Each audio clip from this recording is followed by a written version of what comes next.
We're getting back into the great sport of triathlon today, and I'm very excited to speak to our next guest. Currently the number one ranked female triathlete in Australia on the path towards her debut Olympics in Paris this year. She's a Commonwealth Games medalist, has achieved a great deal around the world on the World Triathlon circuit, and I'm so pumped to learn about her journey from the beginning right through to the Olympics in a couple of months. It's a pleasure to welcome to Off the Podium Natalie Van Coevorden. Natalie, first of all, welcome to Off the Podium. Thank you very much. It's exciting to have you here because we've really been getting into triathlon recently. We've had so many triathletes on the show, and anybody who listens to this show knows we like a sport with multiple disciplines. None of these easy sports, right, Natalie, where you've just got to do one thing. You know, we like these tricky ones where you've got to combine three things into one. That's where it's all at, isn't it? Well, yeah, I think we even combined 5 things into one, maybe. Exactly. We have to go to the gym. We have to do transitions. It's, not many things to our sport, I think. Just you like to kind of make it interesting, which I love sort of reading about your career and sort of how you got into the sport, because you were basically a swimmer as a junior athlete, did a bit of cross country as well. It only seemed like the cycling part was missing. So how do you go from a pretty decent swimmer, pretty decent cross country athlete into adding a bicycle leg to it and becoming a triathlete? Yeah, so when I was about 16 years old, I was still competing in 5K and 10K open water swims. And I actually was New South Wales All-Schools champion in cross country. And at the time, everyone was like, oh, hey, why don't you do triathlon? And I honestly had never really heard about triathlon. I knew Erin Demption. She went to my high school, and I watched her win a medal, which was quite cool because being another local girl, was something to aspire to. But I just did some local triathlons. And then I actually did all schools triathlon. I think I placed nationals triathlon, and I think I was 4th place for my first ever time on the road with other girls. So that was a bit of a surprise, to be honest. And from that kind of point onwards, I got picked up into a New South Wales Institute of Sport development sort of squad with Jamie Turner at the time in Wollongong. And that was the very last year of school. And I kind of thought, oh, well, I can't really commit to this right now. I'm finishing my HSC. Let's see where this brings me afterwards. And I competed in the junior series in 2010. And about 4 months later, I qualified for Junior World Champs in Beijing. I think I had the fastest combined swim and bike time in Australia at the time. Wow. So, I had a very fast trajectory, I suppose, into the world of doing triathlon full time. And even 1 year later, I did my first WTS. So, it was a crazy start to my triathlon journey. What is it about your, I guess, style and anything that people were sort of suggesting triathlon? Was it just because you were good at running and swimming, or was there something more to it that people were kind of going, come over to triathlon? Not at all, really. It was just kind of like a side sort of comment, like, oh, have you thought about maybe doing triathlon? And in my sort of time, I suppose, at school, I didn't even know what triathlon sort of was. It wasn't a big sport that was really pushed upon us. It was just like out of coincidence that later in my career, I kind of stopped swimming a bit less, and I got on board with triathlon. And once I kind of got into the community of triathlon, I met the right people. And that kind of led me to, getting into what I do now. Was it something that when you gave it a try, and obviously you're achieving success pretty early on, so that probably helps with the liking of the sport, but was it something that you enjoyed immediately, or did it take you a little bit of time to sort of warm up to it? I loved it, I suppose, when you're good at kind of two things. And at the time I was also, putting myself in the race a little bit. It was really exciting as a junior, but I was never the best junior by far in my first sort of races. I definitely had a long way to go. And it wasn't the easiest start to my career. Everyone's kind of telling you where to go, what you should be doing. I was also dealing with a bit of an eating disorder at the time. It wasn't the easiest start, but I definitely must have enjoyed it because, it was good. You make a group of friends, and I think that's important as a junior. You have a good group of people around you, and that brings you to training every day. I always find it interesting when we talk to triathletes and how it always seems to be 2 of the legs are kind of something you do, and then it's the third one that you add. You might be the first one that I've sort of spoken to that cycling was that third one that you didn't really do. Were you just a typical Aussie kid? You rode around on your bike a lot? Was this something that you kind of dabbled in, or was cycling just completely new to you? I mean, as a kid, you have your bike, go on bike rides with your parents, and yeah. But I actually nearly failed the drafting test, I suppose, that you have to do as a junior to try and make it to nationals, because I never really ridden. But for me, it was just I did a 5K open water swim, and then at Penrith Regatta Centre, I got on my bike and I did a few laps, and then I went home. It wasn't like I had any proper training. It was just, even for running, it was just you run around a block, with your old Timex watch. It wasn't about how fast you were going or the distance. You just, did a lap of the block. And I think that was pretty similar to cycling for me at the start. It was just, getting the rhythm of getting into cycling and getting comfortable in the drops and just, getting skills. Were there other sports that you took part in outside of swimming and cross country ultimately before you did that switch to triathlon? I've been about netball for about 10 years. Wow. But yeah, I used to, very similar to what I do now. So at 5 o'clock in the morning, we went for our run, and then I would get home, have breakfast, and then head to netball in the afternoon. So yeah, it's, I think I've grown up with doing a lot of stuff and keeping myself sort of busy. And yeah, like I said, I think it's keeps us disciplined, I suppose, as a child, keep a good schedule and keep on routine. And yeah, it's kind of helped me now, I think. It makes sense then that you do a sport with 3 different disciplines, that you kind of were doing so many things as a child, basically. Yeah, I know, it does make sense, doesn't it? But yeah, I think, even swimming wise, there's so many strokes you can choose from. I think, when you're young, you can do everything, or you can try and specialize in one. So yeah, I think from early on, I was like, oh, I'm not doing any butterfly or breaststroke. I'm doing freestyle.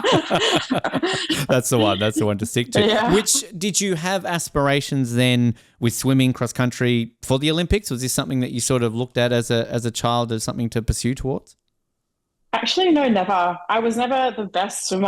And I suppose in my later years, I suppose it was a bit of a shock to me that I was winning these races, like all schools cross country and stuff, because I was just, running part of swimming and running just to keep fit when I wasn't going to swimming training. So, I never really thought that I would be doing this as my career, which is exciting, and also a bit like, I'm kind of grateful for that in some way, because, I did have that experience as a kid to do whatever I kind of wanted and dabbled in everything. So, it's been a good journey to try and have that Olympics as my aspiration.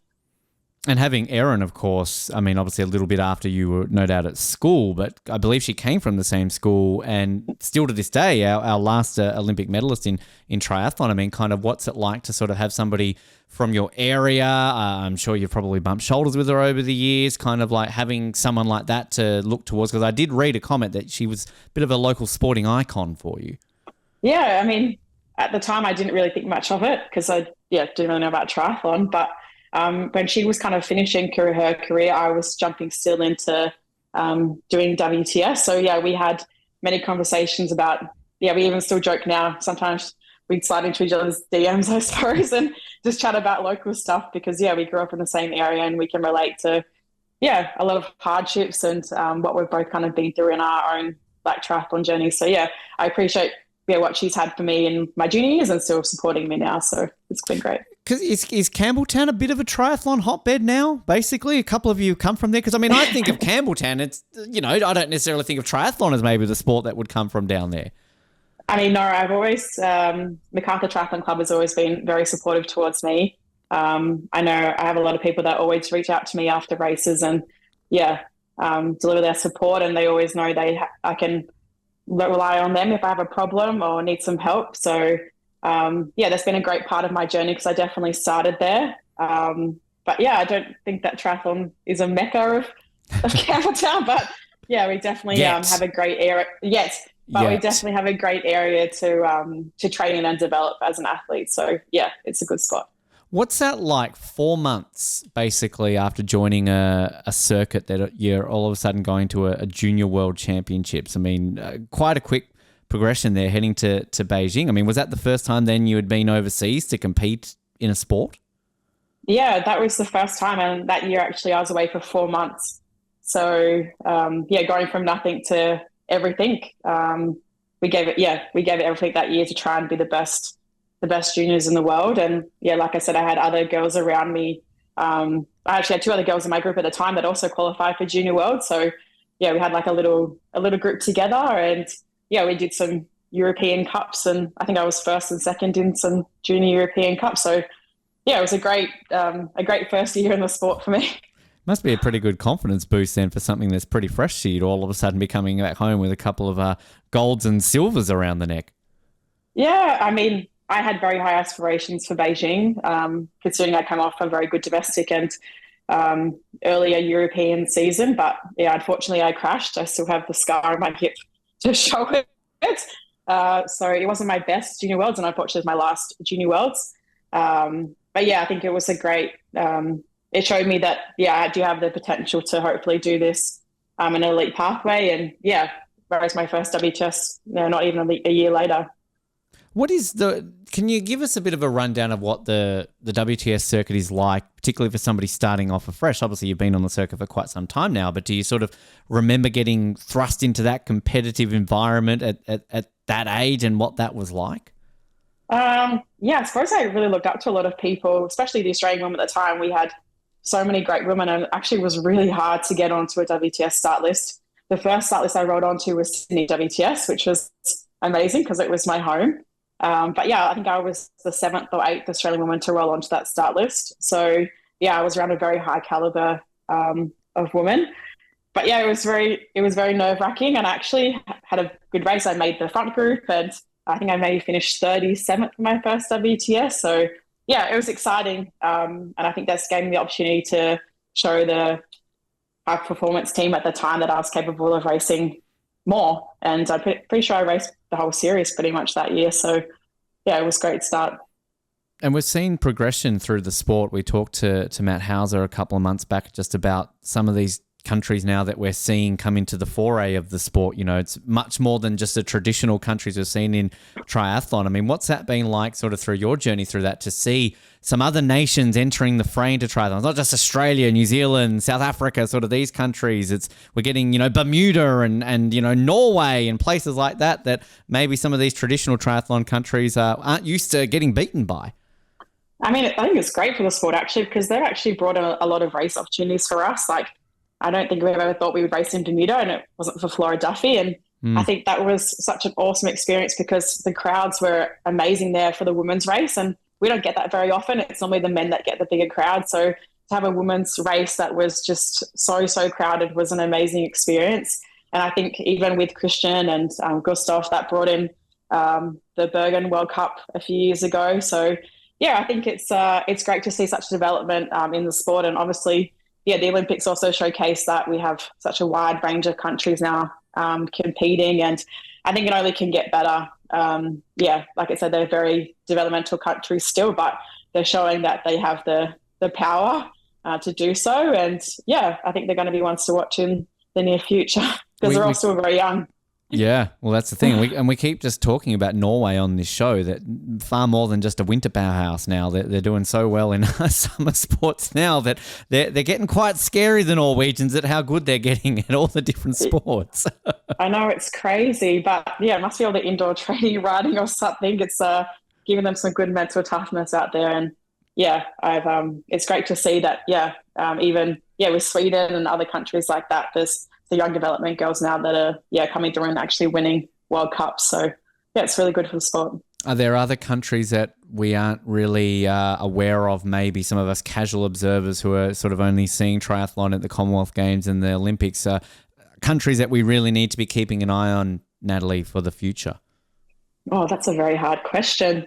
That's my one for the interview. You get one hard question for the interview. Oh, I don't know, to be honest. I have to, this is probably not going to answer the question, but I think France, honestly, because for me, I've raced French Grand Prix and I've seen how they develop their juniors, and they have a very talented development people coming up through racing the Grand Prix from a very young age. I know that wasn't the question that you asked me, but I think it's a very, they have such a good structure, and every year they bring in another 20-year-old that's coming out and winning or top fiving in a WTS. So they're doing something right there. It's good for France because they've got a wide selection of girls and guys to choose from now. Probably a good idea to do that so you can peak sort of in a year you're hosting the Olympics, right? So basically, the Americans are probably coming in 4 years' time, but then we've got 8 years to really kind of, just make sure that we're going along swimmingly for Brisbane, right? Yeah, it's cool actually. I mean, I obviously probably won't be there in Brisbane, Oh, but don't say that. You'll be there. Come on, you're still young. it's nice to have it back in Australia. I remember I went and watched Sydney Olympics, part of school. So yeah, it'd be great to have something back in our country again. To kind of inspire and develop more talent, and hopefully we can be back on the world stage in all different sports. Well, I'm sure you would remember it too. I mean, I vividly remember Sydney. The first medal event of those Olympics was the women's triathlon. I remember being glued to the TVs. Michaela Jones got the silver ultimately and being so disappointed as a 13-year-old that we didn't get the gold. But I mean, it was such a great way to open the Olympics and to debut the sport. So, I mean, were you there? Were you watching that triathlon at all I think you were about 8 probably around then, wouldn't you be? Yeah, about 9. Yeah, 8 or 9, I suppose. Yeah, but no, like I said, I actually had no idea what triathlon was. It sounds really bad, but for me, I didn't even. Sometimes people ask me, "Oh, who got first, third, or second in Sydney?" I'm like, "I'm sorry, I have no idea. It sounds really bad." But for me, like when I did race my first WTS in Sydney, and like that iconic location of Sydney Harbour, and I know the Olympics race there, I think that was really special to me, and special to a lot of people. So yeah, it's very iconic. Through that progression, ultimately you have a very good year in 2018, but obviously just going through the ranks, was Rio ever a possibility? Were you just sort of like, were you getting to a point where that could have ever been a possibility, or kind of how were the results tracking for a potential early Olympic appearance in 2016? Oh, I mean, I don't think Rio was. I was there, but I wasn't there. Like I was a regular on WTS circuit, but I wasn't up with those top women. So yeah, I think for me, that's when I thought, okay, well, I could have a chance of going to the test event, and then let's look towards Tokyo. That was definitely my main focus. And then sort of as touching on 2018, sort of some of the performances you had there, we're talking great success on the mixed relay team, and obviously on that W2S was, again, Commonwealth Games. Was that something that happened a little bit earlier in the year? Perhaps if that was later in the year, that might have been a possibility for the Gold Coast? Yeah, I mean, yeah, because obviously I was third in WTS in Abu Dhabi, which was maybe 1 or 2 months before Commonwealth Games. And then, yeah, I had some good World Cup results also around that. So I think I just picked a little bit too late to kind of put my foot forward for Commonwealth Games. But yeah, 2018 was a fantastic year for me. So without the Commonwealth Games or not, I still knew that, yeah, I had a great year tracking towards, Tokyo Olympics. Which, with the mixed relay, we talked to Matt a lot about that. I mean, sort of obviously it seems so many triathletes enjoy this mixed relay event that we're seeing out there. I mean, how much fun is it for generally an individual sport that you've got an opportunity to have teammates and actually compete with your teammates? Yeah, it's a great opportunity that we have now to race afterwards, and I think it shows that if you have a good performance in the individual race, you can be selected to race the relay, and it does add a little bit of pressure because you want to perform for your teammates. And I think now more than, maybe a little bit less now, but because we girls are going second and fourth, I feel a little bit less pressure because the first leg the males know now, the first leg is a very crucial high pressure leg. And if you stuff up leg 1, then you feel very, very bad for your team. So no, I've been in many teams now and with many different people, and every relay is different, but I think we all come together and try and put our best foot forward because we know what opportunities we have leading into the Olympics and what that will give us at the Olympics. So yeah, hopefully over the next relay opportunities that we do have, because we haven't had that many, unfortunately, for the past few years. We can try and get a good team together and build up some confidence as a team and work together. How much does that weigh in the mind in, say, the individual event? That, say, for example, you're not in with the shot of a medal, or you're not within a shot of where you want to be, but you know that you've got to keep pushing forward because you've still got a spot on the line for the mixed relay. Is that something that will cross your mind at a certain point in a race once, say, maybe it hasn't gone to the original plan you were thinking it was going to go to? It's kind of changed over the years, to be honest. I suppose leading into Tokyo, they were very mixed relay focused because that was the first time we had a very good opportunity to have a medal in Tokyo. So they were kind of picking and choosing whoever they kind of wanted for the relay rather than like first and second. So it was very up in the air. So we just raced to try and be able to be the best that we could for us. But over the last few years, I've had a bit more clear selection sort of policy around that. So yeah, not particularly, but yeah, you're definitely like, I want to get a spot on the mixed relay team because that's the way I can show selectors that I can do the individual and I can be a good relay athlete. So yeah, it's very important for all of us to race well first, individual. But yeah, the mixed relay is kind of always second in our mind as like okay, you race well, now you get the opportunity to do it. So yeah, it's just like a nice side. You get them, yeah. One of these ones where you have the ability. I mean, I love these sports when they have additional medal opportunities, right? Like, it's all well and good to talk about how great Michael Phelps is because he's a legend, don't get me wrong.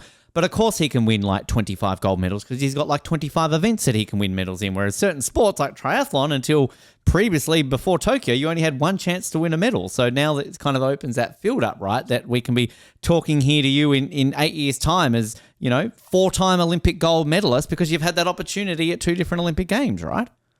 Yeah, it's very true, actually.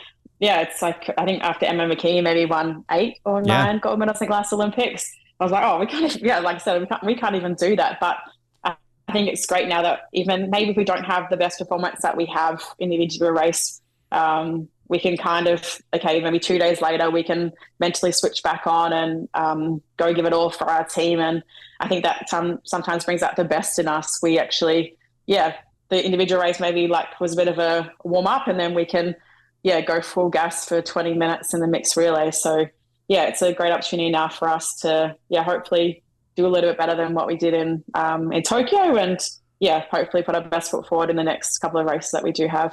I want to touch on Tokyo, but one random question that I don't think I've ever asked a triathlete. You mentioned Emma McKeon. Do you ever sometimes think that you're at the Olympic Village, you've both done your events, and there's Emma just sitting around, right? And you probably go like, hey, Emma, like, I'm competitive, you're competitive. You might beat me in a swimming race, right? But I reckon Definitely. I've got you in a triathlon. Or do you go to like an Anna Mears or a Rowan Browning? In their individual sports, they're probably going to beat you, Natalie. But like, that if you combine all 3, you're going to do it. So, I mean, I don't know, like if that's just some competitive nature that you ever sort of look and go, all right, Emma, you beat me in the pool, but I bet you I can combine the bike and the run and I can still kick your ass. Oh, no. I think we all train our butts off in our own individual sports, and I think I have total respect for everybody because I know how hard we work to get to this level. So maybe on the side, I do think that, like, they did a triathlon, because I think even like Matt Horton now is kind of maybe going to dibble in triathlon. So it's great to see that someone's maybe have a bit of an interest in triathlon. So it's good. It'd be interesting if you could do like some sort of relay where, you have like, say, yourself, professional triathletes, right? But then you say allow Emma to do the swim leg, right? You get like an Anna Mears. I mean, she's past retirement now, but I'm just using her as an example. Then you get like a Rowan Brett. Like, you get these people at the peak of their powers. If individually that would still obviously then beat someone like yourself who is trained over. I'm just trying to think of unique ways we could, really kind of like one of these, ultimate championship style events to really see who comes out on top.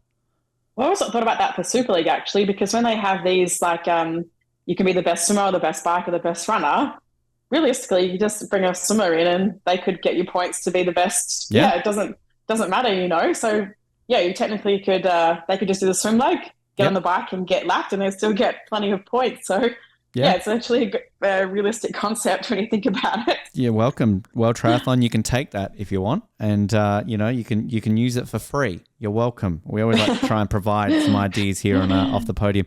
Touched on Tokyo. Obviously, ultimately, don't make that squad. Give us a bit of a rundown. What happened there, Natalie? So in 2020, I decided to go back overseas. I was lucky enough to have a visa that allowed me to go back. And I decided to do that because the French Grand Prix was starting, World Triathlon was bringing in some races, and they decided to have the World Championship. And I was over in Europe for nearly 2 years at the end of the period. But I suppose I was kind of pushed to the side. I went against what Triathlon Australia had said to stay in Australia, to do what the team was doing.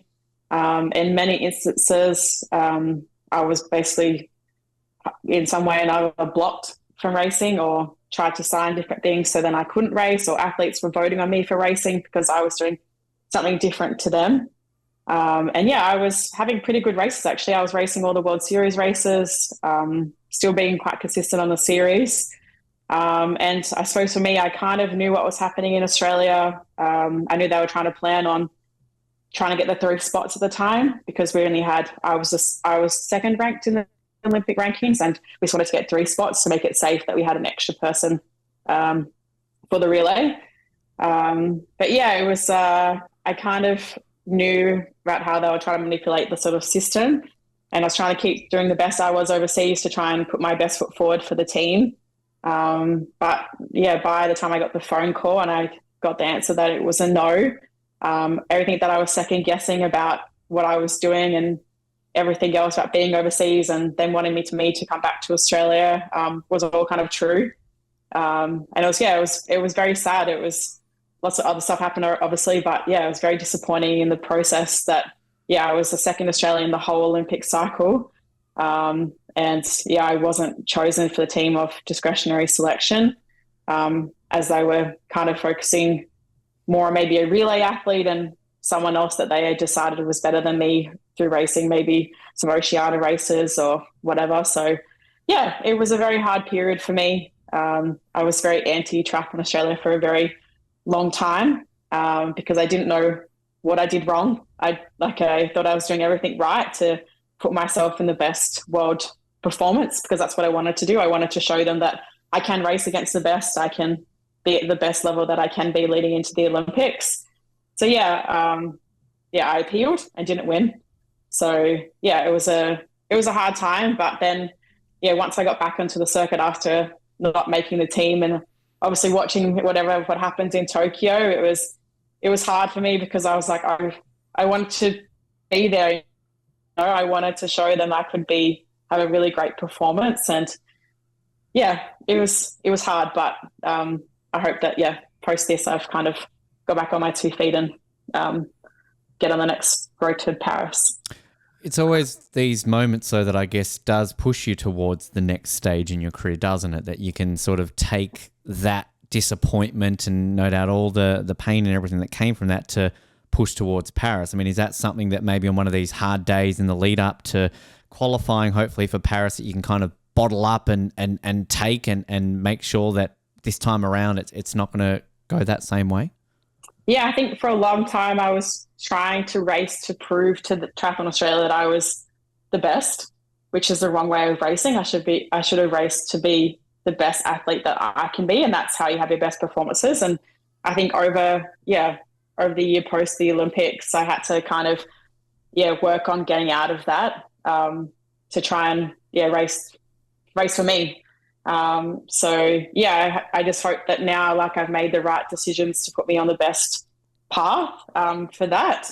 And unfortunately, it hasn't really worked out the smoothest way the last couple of years. Like, I've had a bit of coaching changes and stuff. So hopefully now the next 6 months I can get settled and work towards Paris as my goal. Because it must be that unique case of, on the outside, it looks like triathlon's a very individual sport, but of course, as you said, you've got coaches, you've got federations, you've got things like that are happening behind the scenes. It's not just a simple case of I'm number whatever in the world that's going to secure my spot. So obviously there are things that are out of your control that you've got to push through. You've got to push through those barriers in order to just keep doing what you've got to do to prove that you are worthy of a spot at the Olympics. Yeah, I think we must be one of the only sports that don't use our world or Olympic ranking for us actually really to qualify in like these higher sort of nations. It doesn't matter what I finish in the Olympic rankings. I have to hit the criteria. I think we saw that even maybe with me and with the Americans at the last Olympics, or even with the Brits, like a lot of us missed out over maybe discretionary sort of selection. It's difficult. I think no one really knows the story unless you've had the story yourself. So I think it's kind of great to share everyone's sort of side, because I think I have a very different story to a lot of people, because I did go overseas in that sort of period. So it's hard, because I think people don't really know what happened to me from my side. But politics and keeping everyone happy, and it's a hard journey sometimes. How hard is that then to watch Tokyo? Because I'm no doubt you're probably watching a bunch of these athletes where you've beaten plenty of times, and you know, not to take away from any of the performances from the athletes who were there, but I'm sure you're just going through your head about, well, this is where I could have been. Like, I know I'm going to beat these people, things like that. I think it's more like the what if. What could have happened? Because all that lead up to Tokyo, I was doing all the heat prep, all the indoor trainer sessions, like to be the best athlete I could be in Tokyo for those conditions. So yeah, in some way I was like, oh, it's such a waste of time, but it was like, okay, well, now I know what I need to do for Paris. Like, what can we do to understand the course and stuff? So yeah, it was really hard to watch, but I also had a lot of friends in my training group at the time that were competing at the Olympics. So it was great to see them do well. And yeah, maybe a lot of the Australians didn't have the performance they wanted, but we're all here for each other. There's ups and downs in everybody's careers. So yeah, I just like to be on the start line in Paris and hopefully have a good performance for myself. Did you allow yourself a moment though where it was like, and sorry to your mum for the word I'm about to use, but fuck it, I'm not there. I'm going to order a pizza. I'm going to lay on the couch. I'm just going to have a me weekend where I don't have to worry about training. Like, screw this. Oh, I think it was really hard because I suppose everyone kind of knew that I didn't get selected and stuff, and everyone was kind of reaching out being like, hey, how are you? And I was like, oh, I don't really want to talk about it. Like, it was just a very hard moment. And also being in Europe, Tokyo was on at like 2:00 in the morning. So it was actually quite a big commitment to watch the race. But yeah, the Olympics only come around every 4 years. So no matter if I was there or not, I mean, even when I'm not racing normal races of triathlon, I still kind of switch on the World Triathlon coverage or the PTO coverage or whatever. So I just love watching racing, and I think you learn a lot from watching racing. So yeah, it was hard, but I still enjoyed watching the race because it was raining, it was cold, and we did all this heat prep in the indoor trainer, so it was kind of a waste of time anyway. I mean, I want to touch on one thing with the Commonwealth Games in just a moment. Just while we're on the subject of the Olympics, where are we at right now? We're obviously recording this sort of midway through February. We're still 5 or so months out from Paris, but how are things tracking now? What do we need to do to have Paris happen? I mean, can you kind of give us a bit of an update on how that's all looking? Yeah, I mean, I'm going to start racing next weekend in New Zealand, so that's the first step for me. And also there's a mixed relay, so yeah, to be on the line again for a mixed relay would be great. But to be top 8 in Yokohama is the next qualification event to be automatic, and then after that it's just discretion. So for me, it's more like, have I done enough over the last 2 years? And what can I do in the next 6 months to prove that I can be there or be a contender at the Olympics if I don't make the automatic criteria? So yeah, just trying to put my best foot forward and obviously trying to focus on Yokohama and Olympic distance sort of racing to try and to prove my spot. Number 1 in Australia, though, as I said at the top, Natalie. I mean, that's got to help your cause a little bit. I know, but I think for me, it's after Tokyo, I'm like honestly traumatized. Like, you don't know that you're on a team until you get the phone call saying, yep, you've made it. And I still vividly remember the moment I didn't make the team for Tokyo. I was sitting in the car, ready to go to swimming. I was in France. And then it was like, I can't even walk into the pool. Like, it was like the saddest moment for me. And I think being away from my family at the time, I remember calling my mum. Well, it makes me kind of upset now, but yeah, call my mum. She was crying because I was crying. And yeah, it was, I hope I don't have to ever relive that moment in my life. Let's put it that way. We want the opposite happening this year. We want that phone call, Mum, I've made the Olympics. Yeah, it was really hard. I think because a lot of us know, like, it's not just me, it's your support team, it's your family, it's your friends that put everything into this. So yeah, it's not about the last 2 years, it's about the 10 years of leading up to this moment. So yeah, let's hope it's a good phone call. Well, we're obviously going to be crossing all the fingers in that. And we do have a habit, apparently, on this show of making triathletes cry, Natalie. So I don't know. We've got a good track record here, but we'll keep pushing that. I mean, the Commonwealth Games, though, I mean, obviously it's not the Olympic Games, but I mean, it's still a massive global event. You ultimately make that team, you win a bronze medal. It obviously wasn't the same, but was that some form of redemption in a way to make an event like that and also come away with a Commonwealth Games medal? Yeah, I think people didn't realise how good that field was, especially in the women for that race. We had, probably 10, 12 girls that were competing at a WTS level, no matter if they raced for Wales or for Britain or whatever. So I didn't really have a very good individual race. So I actually wasn't sure that I was going to get picked for the relay, but the high performance team at the time decided that I was the best pick. So it was great to have a medal at a major games for us because yeah, the Commonwealth Games are obviously very important in our stepping stone in our journey towards the Olympics. And I think it showed that, yeah, we can deliver a medal when we need to under pressure. And it was a great confidence boost for us as a team was. When does that call come? Like you have your individual race, the mixed relays 2 days later. When do you get that call to be like, Natalie, you're in the mixed team? Normally it's like pretty much straight after the race. Coaches kind of get together and decide who's the best sort of pick for the relay, because, yeah, if it is 2 days later, then you need to rest, recover, for the day after, and know what kind of training you're doing or not to overtrain. They kind of tell you quite early on who's making the team or not.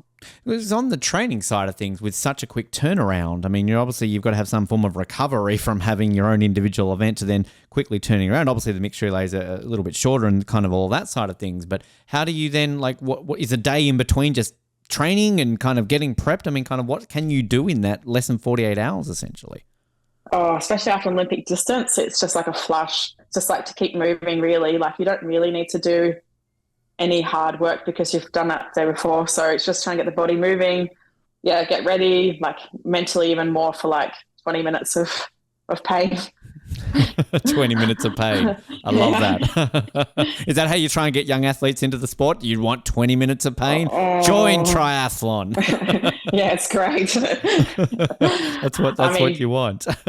Yeah, I mean, we experience these emotions on a day-to-day basis. So unfortunately, it's not an uncommon emotion, but yeah, it's. I feel like every relay just gets harder and harder at the moment. So yeah, it's hard.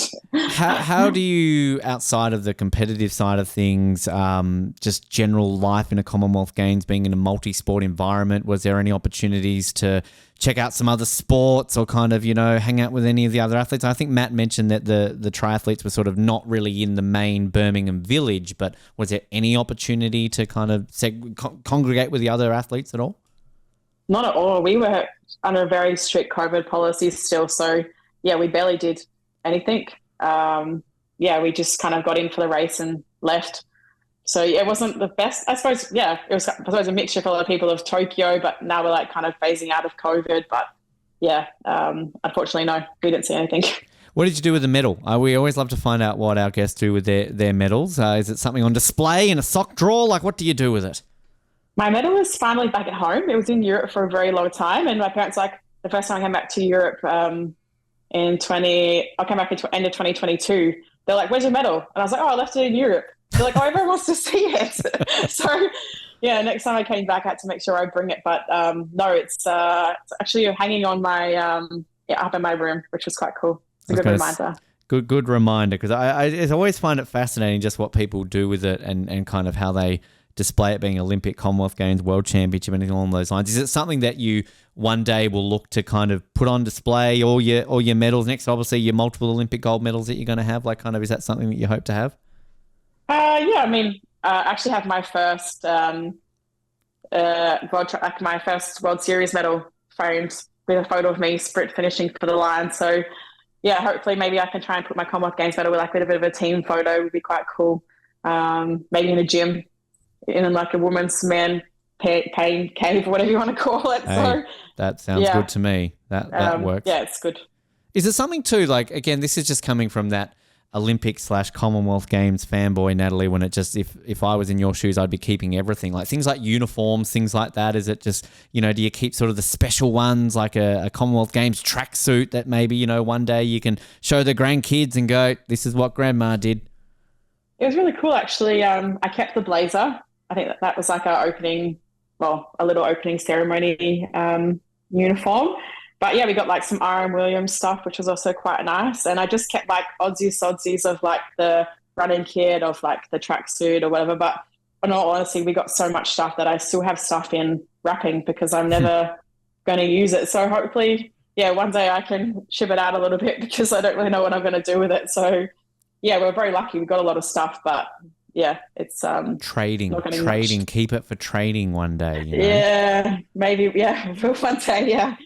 Did you obviously, if you're not bumping in shoulders with many other athletes, things like pin trading, was that something that you were able to kind of do at all with the other triathletes? Maybe. Yeah, we did a lot because I think even you have a lot of development countries there, so that was very cool for them to try and share some stuff. And we've always said, like, for them coming from like lower income third world sort of countries, it'd be nice like opportunity to give us some stuff like we can give them, because we take a lot of stuff for granted. So there was girls that didn't even have a tri suit. So even to give away something like that, we got 3 or 4 of them. It's like a very nice gift they can actually use practically and help them on their triathlon journey. So yeah, I kind of wish there was a bit of like a fund in a way that we could maybe give some old stuff that we just probably throw in the bin that they would actually love. And yeah, I think it happens quite a lot in what we do. So it'd be great if we could kind of give back a little bit more. Yeah, definitely. Definitely sounds like a great idea. Natalie, we'd like to wrap up every interview with a set of fun, get to know yourself questions. 2 things before I get to those that I want to touch on quickly. I discovered you used to do a bit of a blog about 6 or so years ago. What happened to this blog? It was very interesting reading it. Is it something that you kind of just didn't have time for and maybe you want to revisit it again in the lead up to Paris? I actually kind of forgot about that, to be honest, but after every race, I used to write a race report and I used to send it to everybody on my mailing list. And sometimes I would get, it was quite cool. Actually, everyone used to write back to me saying, oh, thanks, Nat, that was a great report, or like, congratulations, blah, blah, blah. I used to put the same blog, actually. That was my race report, would go up on my blog. But yeah, I think we just stopped. So I noticed it hadn't been updated since 2018. So yeah, I'm thinking, correct. Great season. Maybe you're just like, I don't need this anymore. My results are showing for it is. But I mean, I always love this when we get guests on the show who will do like a blog, a website, or even like vlogs or things like that, because I think it's a really great insight into the mind. It helps people like me very well when I'm doing an interview with you. But I think it's just very interesting outside of, a photo on Instagram or a tweet here and there. So yeah, I think it's a great idea. Yeah, I think, YouTube's a new blog, no? Yeah. So yeah, I think one day I'd like to get into YouTube. My partner's actually a videographer, so I have a very good combination to start doing one. And I think he always says to me, more people are actually interested in what you do than like what you think you know.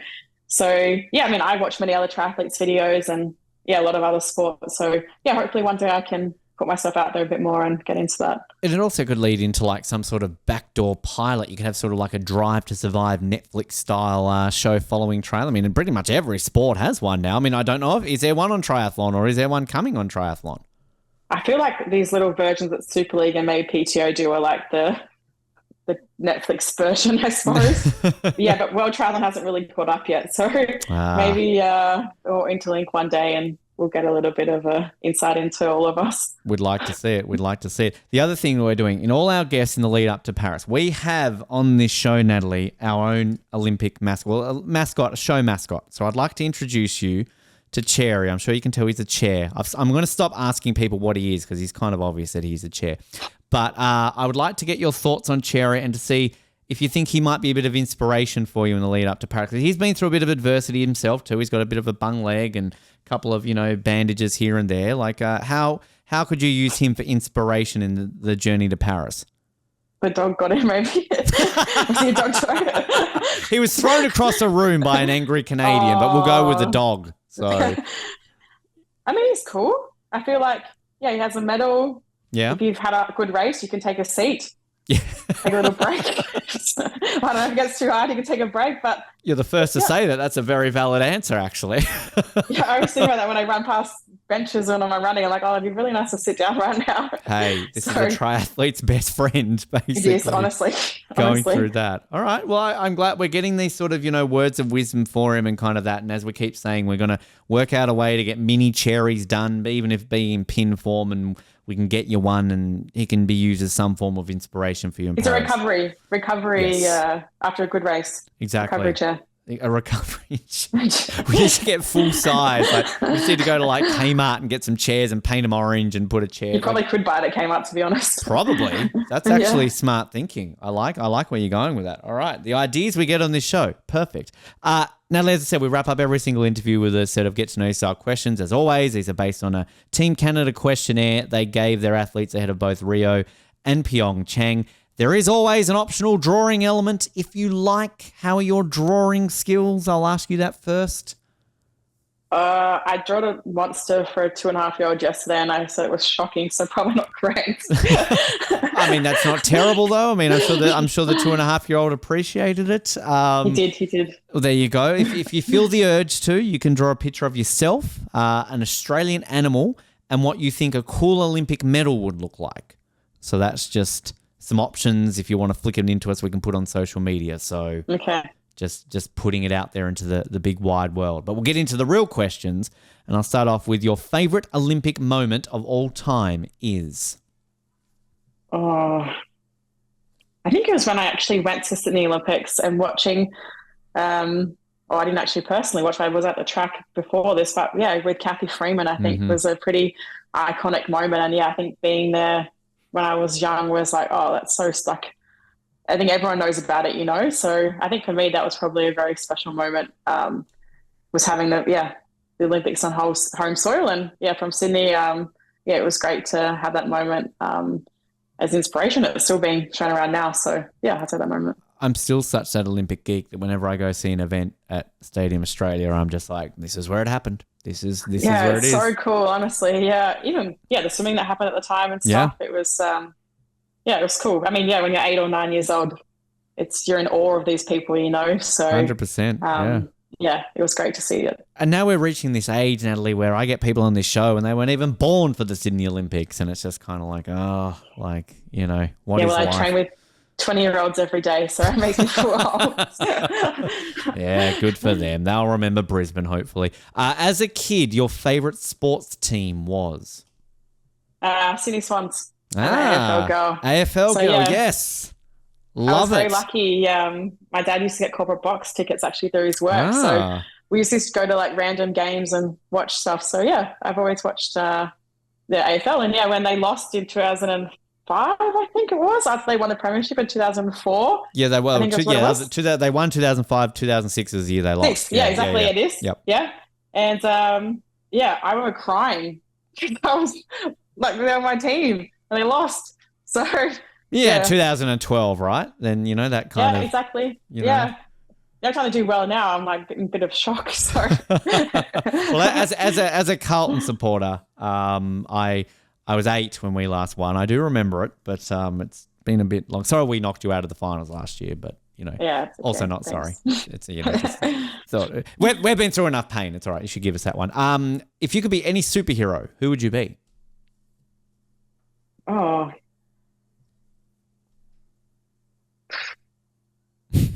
So I don't even know. To be honest, I don't really watch this type of stuff.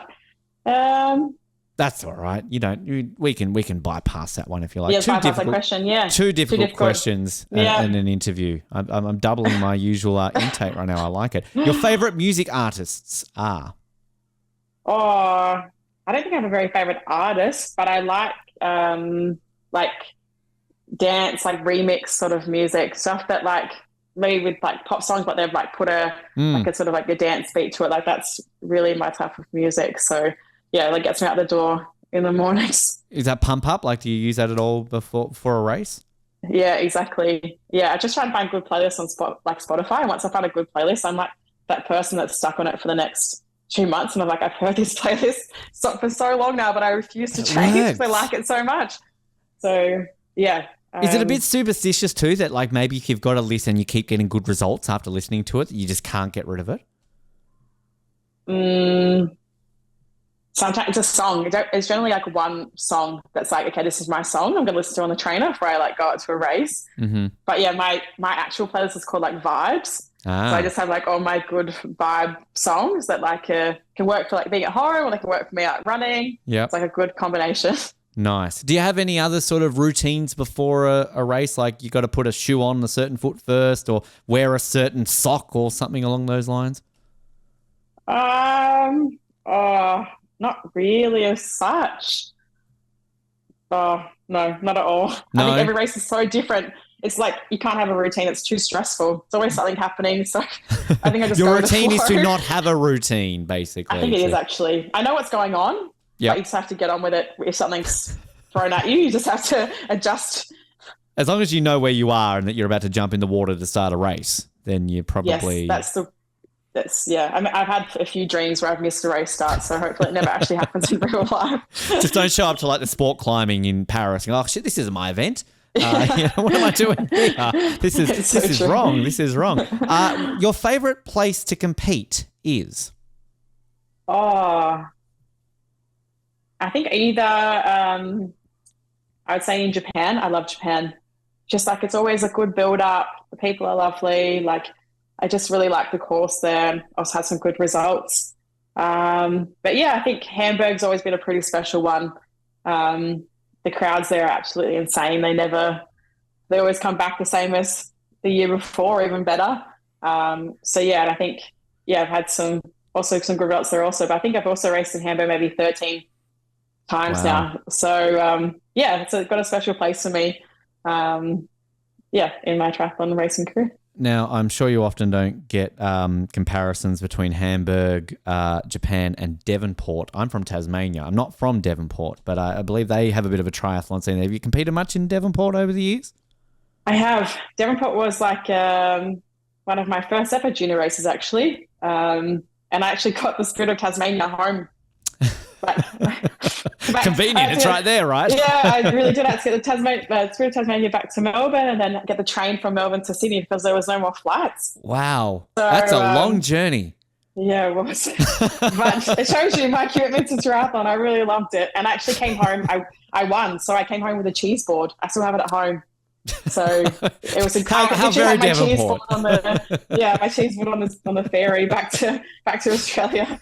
Your 24-hour journey then back to Sydney, basically. Yeah, 8 hours on a ferry? It's like 10 hours or so on a train. That's ridiculous. Wow. Yeah. That is a long journey, especially from Devonport.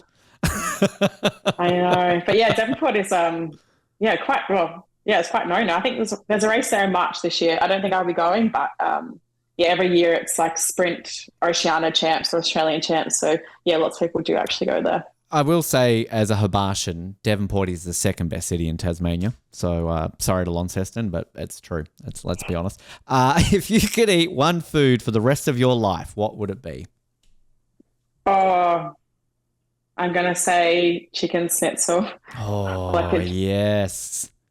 That is a good answer. So good. Now, is that just like, are we talking plain schnitty? Are we going palmy? Like, kind of, what are we thinking here? Oh, like a proper schnitty, even like a veal schnitzel or something like from Germany. It's like it really hits the spot. But yeah, in Australia, it's definitely a palmy. That's like with some fries. Yeah, it's good. You do like. I know when I've been living overseas and people will say like, what do you miss? What food do you miss? And, Tim Tams, all that sort of thing, cliche, you can buy them easily. It's the ones you can't get right, like a good chicken palmy.